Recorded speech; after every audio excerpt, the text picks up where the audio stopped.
Islam, Shalom, Assalamu Osio, Hola, Aloha, Bonjour.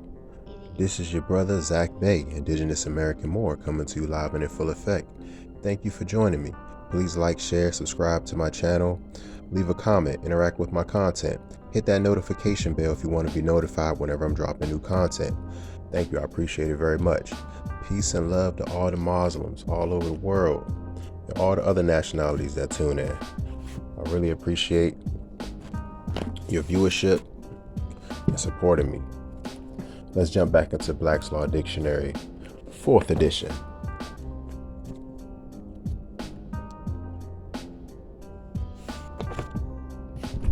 Right, let's get it. I hope it's legible. I hope everything's clear. We're starting off right here. Sources of the law. Now, let's see where it comes from. The origins. The origins at the very beginning. From which particular positive law? Positive law is very different than negative law. This is your law. Positive laws derive their authority and coercive power, such as such are constitutions, treaties, statutes, usages, and customs. All right, customs are more like a national origin, the way people operate within a certain land, what dictate what customs someone uses, as far as like whether or not you start off with Christian law, Muslim law, Confucianism, whatever type of basis you're taking, whatever basis you're starting off with would be like the customs. All right, usages are more so how they're commonly being used in the period. Statutes, of course, we know those. Statutes are not real 100% law, just like statutes, codes, and ordinances. It's really constitutions, which how it starts. Treaties. Treaties and constitutions will be first, and then will be like customs and usages and statutes and ordinances. All right, but that's sources of law, where the origins, all right, original source of true de jure law come from. Don't forget constitution. Don't forget treaties. It's for our people, the Moors. All right, the Treaty of Peace and Friendship, the longest unbroken treaty in the world. Okay, next I want to jump over here to sovereign states. Some people might not understand exactly what a sovereign state is. And it's not just the territorial state that we know here in America. We're talking like, as in like a state of being, all right, or a territory. All right, so that was what these states are.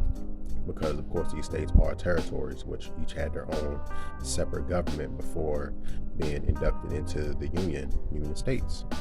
All right, so let's see, sovereign states. States whose subjects or citizens are in the habit of obedience to them, and which are not themselves subject to any other or paramount state in any respect. The state is said to be semi-sovereign only and not sovereign when in any respect or respects it is liable to be controlled like certain of the states in India or Hindustan by the paramount government, e.g. by the British Empire. This is Brown. In the intercourse of nations, certain states have a position of entire independence of others and can perform all those acts which it is possible for any state to perform in this particular sphere. These same states have also entire power of self-government, that is, of independence upon all other states as far as their own territory and citizens not living abroad are concerned. No foreign power or law can have control except by convention. All right, that's important. I really hope you get the concept. You can see these other definitions that I touched on in another video, sovereign, but I hope everything, sovereignty, sovereign rights, I hope everything's legible and clear. All right, keep on moving along here. I want to touch on these. Speedy remedy. All right, so remedy is fix or cure for a problem. And in law, a remedy is pretty much a favorable reply or answer. So let's see, speedy remedy. One which, having in mind the subject matter involved, can be pursued with expedition and without essential detriment to parties aggrieved. All right, so speedy remedy. Of course, speedy is just fast, and the remedy is, without any detriment to the aggrieved party. You just get exactly what you need, what you ask for, exactly what needs to be done. Or speedy trial. I believe people have heard this before, right to a speedy trial, which means they can't just hold you as like a POW or some type of prisoner for some involuntary or undisclosed amount of time without properly charging you and giving you your day in court, which are rights for every single person to have a fair trial. Trial by jury of their peers. All right, if they're in that proper capacity. All right, so speedy trial in criminal law, as secured by constitutional guarantees. Constitutional is very important. Constitutional guarantees a trial conducted according to fixed rules, regulations, proceedings of law, free from unreasonable delay. All right, unreasonable delay. Just having you sitting there waiting for you to take a plea, or just wasting your life away, just holding you captive. Completely illegal. All right, let's keep moving along here. Supervise. I believe I touched on supervisors and supervisor and supervise on another video, but let's hit it again. Supervise, to have general oversight over, to superintend, or to inspect. All right, so when there is a supervisor, you have to get these terms: employee, supervisor, slave, master. That was on that video when I touched on these topics. But a supervisor is purely an overseer. Let's see, a supervisor. When you supervise, you're purely overseeing, but a supervisor is a surveyor or overseer. A highway officer. Also, in some states, a chief officer of a town, one of a board of county officers. In a broad sense, one having authority over others to superintend and direct. All right, so these are terms for like rulership, masters over servants or employees, citizens or slaves. All right, these concepts.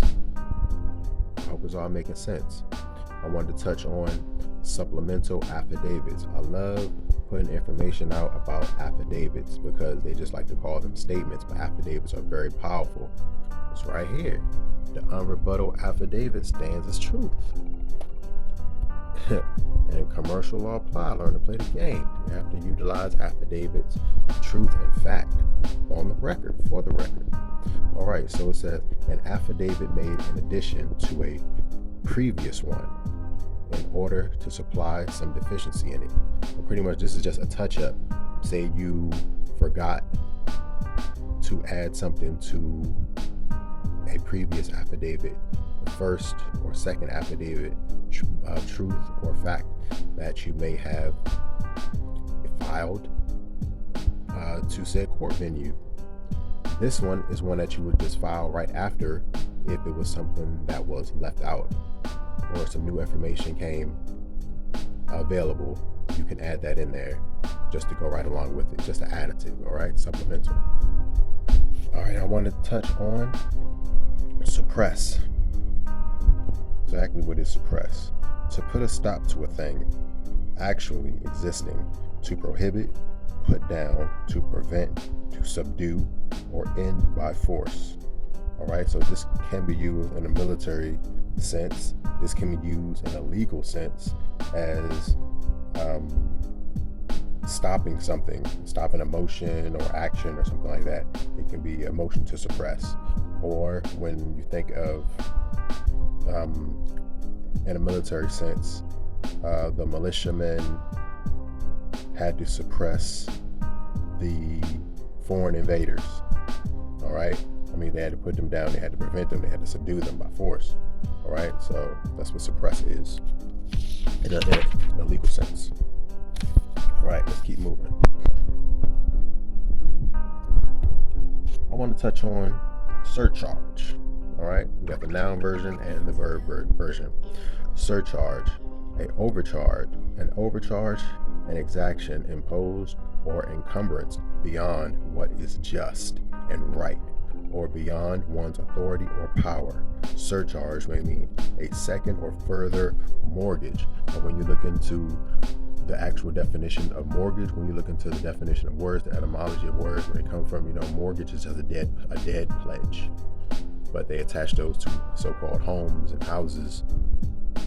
All right, so surcharge as a verb, to put more cattle upon a common than the herbage will sustain, and then the party has no right to do. All right, so that would be a surcharge. Pretty much just doing more than what is allotted, charging more than what is allotted. It's almost a penalty, but it's just something that's generally not in the authority or the power of who's ever asking. They're just trying to fatten their pockets, bleed the people of their virtues and their energies, which is the currencies. All right, so I want to keep moving. The last one I want to touch on right now. Thank you for staying with me. I hope it's legible. Surety. I know I touched on surety before, but I wanted to do it again. All right, so what is a surety? One who undertakes to pay money or to do any other act, or in event that his principal fails therein. All right, so you have to know what principle is when it comes to surety. All right, so one bound with his principal for the payment of a sum of money or for the performance of some duty or promise, and who is entitled to be indemnified by someone who ought to have paid or performed if payment or performance be enforced against him. All right, so surety pretty much means the person who's on the line, the one whose life is on the line. When these kangaroo court venues use a straw man name, legal fiction, all capital letters, they're putting a flesh and blood person as surety to be in place of that legal fiction, because there isn't anything to actually stand in place for it, but you have to separate yourself from said legal fiction. But they want you to undertake either by paying money or to perform some type of act. A surety, you're pretty much, the surety is the one that's on the line. The principle is what is supposed to be in place of you as a surety, pretty much your payment. All right, so I hope this is all making sense. Moors, peace and love. This is your brother Tarik Bey. Once again, thank you for joining me. I'm out.